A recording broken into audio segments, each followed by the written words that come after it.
দেশকে পুনরায় গণতান্ত্রিক পথে ফিরিয়ে আনার জন্য জনগণের সরকার প্রতিষ্ঠা অপরিহার্য। বিএনপির ভারপ্রাপ্ত চেয়ারম্যান তারেক রহমানের ঘোষিত ৩ দফা কর্মসূচি বাস্তবায়নই এই পথ। শুক্রবার রাতে টাঙ্গাইলের কালিহাতী পৌর এলাকার কামার্থী ওয়ার্ডে বিএনপির আয়োজিত উঠান বৈঠকে প্রধান অতিথির বক্তব্যে এসব কথা বলেন কেন্দ্রীয় সহসাংগঠনিক সম্পাদক বেনজির আহমেদ টিটো। তিনি বলেন, দুর্নীতি, স্বৈরাচার ও গণতন্ত্র হত্যার বিরুদ্ধে ঐক্যবদ্ধ প্রতিরোধ গড়ে তুলতে হবে। জনগণের ভোটাধিকার ফিরিয়ে আনতেই আগামী দিনগুলোতে মহাসংগ্রাম হবে। বৈঠকে স্থানীয় ও উপজেলা বিএনপির নেতৃবৃন্দ উপস্থিত ছিলেন। সভাটি সভাপতিত্ব করেন কামার্থী ওয়ার্ড বিএনপির সভাপতি নুরুল ইসলাম এবং সঞ্চালনা করেন নেতা খাদেম আলী। টাঙ্গাইল থেকে গৌরাঙ্গ বিশ্বাসের প্রতিবেদন। কামার্থীর এই যে নেতারা, তারা জানে না কামার্থীতে আমার নারী প্রথা আছে। আমার দাদা এই কামার্থীতে থেকে গিয়েছে। ওই যে ওরা আমার বোন হাসিনা, ফরিদা, ওরা আমার বোন মনির। হ্যাঁ, কাজেই কামার্থীতে আমার বংশধর আছে। কামার্থীর মানুষ আমাকে ছেড়ে যাবে এইটা আমি অন্তত বিশ্বাস করি না। কিন্তু আমার মনটা একটু আজকে খারাপ। কেন? কারণ আমি কথা বলতে পারতেছি না। আমার গত 3 দিনে অন্তত 10টা থেকে 12টা মিটিং এ বক্তব্য দিয়ে আমার কণ্ঠটা বসে গেছে।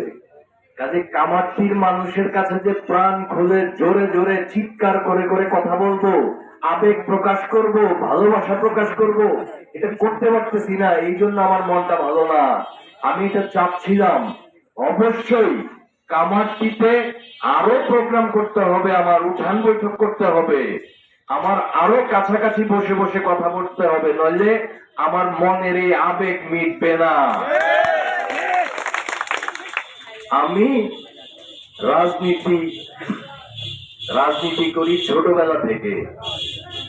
আমার বাবাকে আপনারা চিনেন।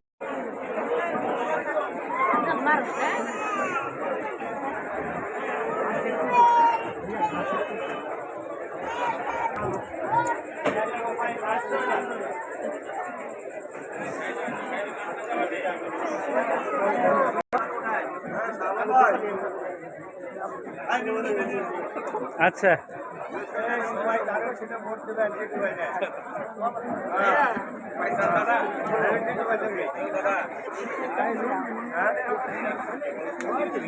আপনারা একটু দয়া করে কষ্ট করে 2 মিনিট বসেন। নেতা সবার সাথে দেখা করবে, সবার সাথে সাক্ষাৎ করবে। একটু দয়া করে আপনারা সবাই বসেন।